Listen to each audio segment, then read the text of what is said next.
stavek se je začel na sredini in ga ni še konec, kaj ne? To je izhodiščna točka zdaj, ne? To je izhodiščna točka, ja. Prevajanje je ravno zato pomembno, ker je vsak ustvarjalec na ta način lahko tudi širil svoje literarno obzorje, namreč preko prevodov in poleg tega tudi širil svoje jezikovno obzorje.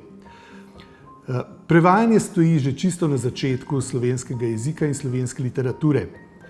Ravno tako stoji prevajanje na začetku slovenske tiskane književnosti. Prej je gospod Rupel zelo zanimivo se izrazil, da je prevajanje transportno podjetje. Če je to tako, potem mora biti prevajalec ne samo strojevodja, temveč mora biti tudi, kaj so tisti, nekoč bili kurjač, sprevodnik, kuhar, skratka, v eni osebi mora biti združeno vse osebje, ki skrbi za to, da se, recimo, da je vlak to transportno sredstvo, da se premika. To je ideal.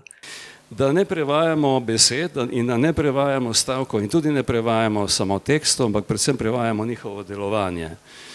And context is not in the system of machine translation. Neither is it in the input treatment or in the output.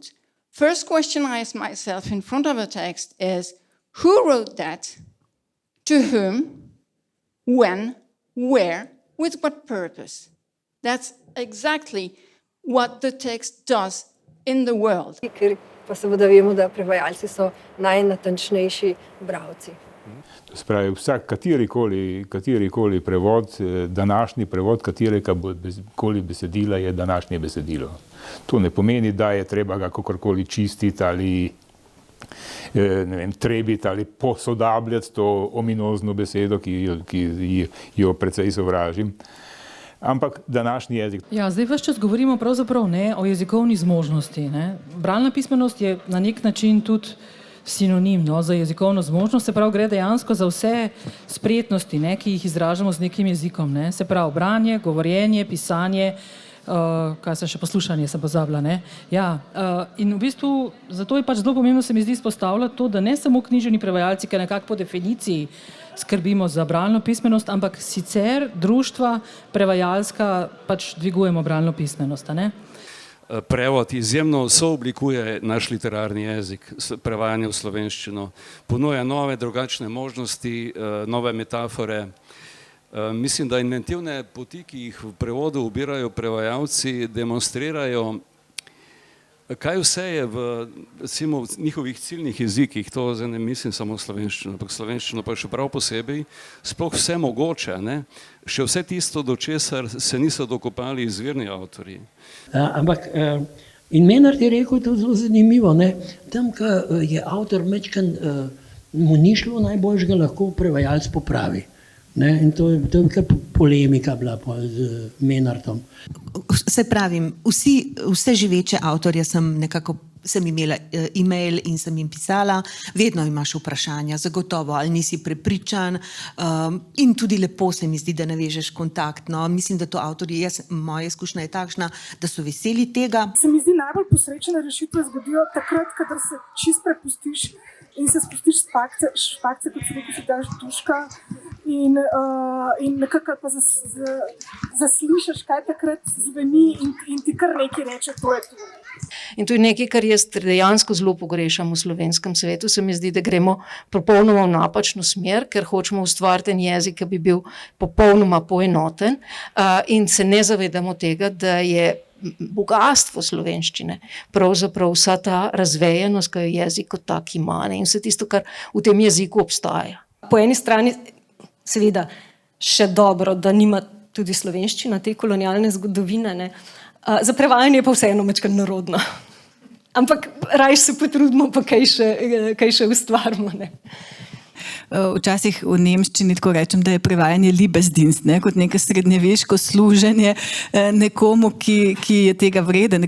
Namreč v izvirniku glavni junakinji je ime takole: Jamie, Grammy, Lemmy, Fahupa, Berlin, Stero, Io, Lep, Sjep, L'harmonica, l'strepek, the grasping, the cresping, the spesping, the vesping, the whoop-de-loop, the brunkle, Merry Christmas, Lenore. But friends can call her Polly. V glavnem je pa ime v slovenščini Biba, Boba, Buba, Hojla, Drija, Berlin, Stereo, Pikpok, Norgica, Štempihar, Debata, Dereza, Depeša, Delopus, Derom, Pom, še ne gremo domov, vesel Božič, Lenora. Prevajaš iz angleščine, francoščine, portugalščine. Kje si čisto osebno, sentimentalno najbolj doma? V prehajanju med temi jeziki. S čim ste imeli težave?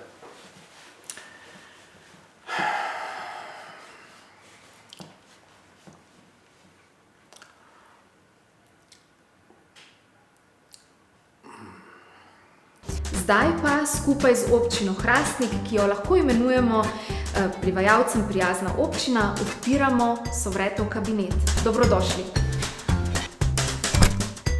Stanovanje je primerno za enega ali dva prevajalca, dva v primeru, če se res dobro razumeta ali pa sta si zelo blizu. Je popolnoma novo opremljeno in ima vse, kar prevajalec rabi za mirno in skoncentrirano delo. Zdaj, ko si rekla kondicijo, bi jaz rekla najprej fizična kondicija. Ker si dejansko več mesecev se družiš, dejansko najprej telesna pripravljenost. Čistko boljša je fizična kondicija, boljša je koncentracija za moje pojme. Jaz sem pri lakoti in mislim, da dokončno spoznala, da mora biti tudi ena kot neke vrste prirojena, naravna suverenost, hitrost odločanja. Janko Moder je bil prevajalec z gromozanskim opusom. Bil je tudi velik deloholik, delal naj bi namreč kar 16 ur na dan in samo 4 ure na dan spal.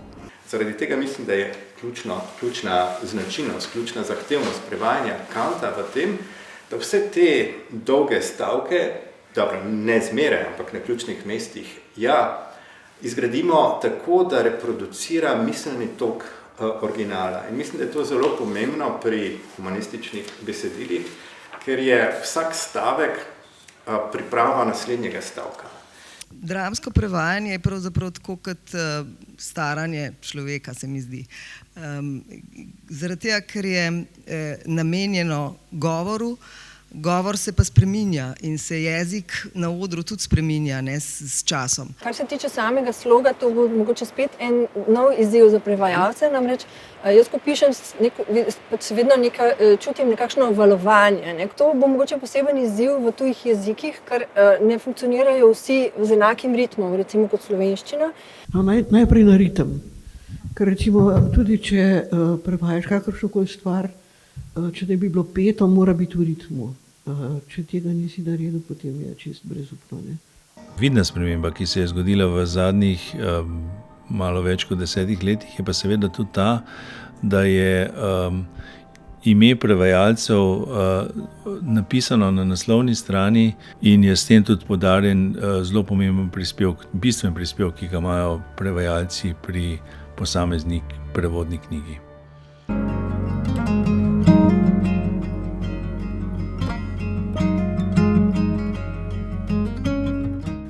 Jaz bom poskušala nekako potem zaokrožiti, se pravi, pogled od zunaj, odpiranje določenih tem, senzibiliziranje bralca in nove jezikovne možnosti, ki prihajajo prek prevajalcev.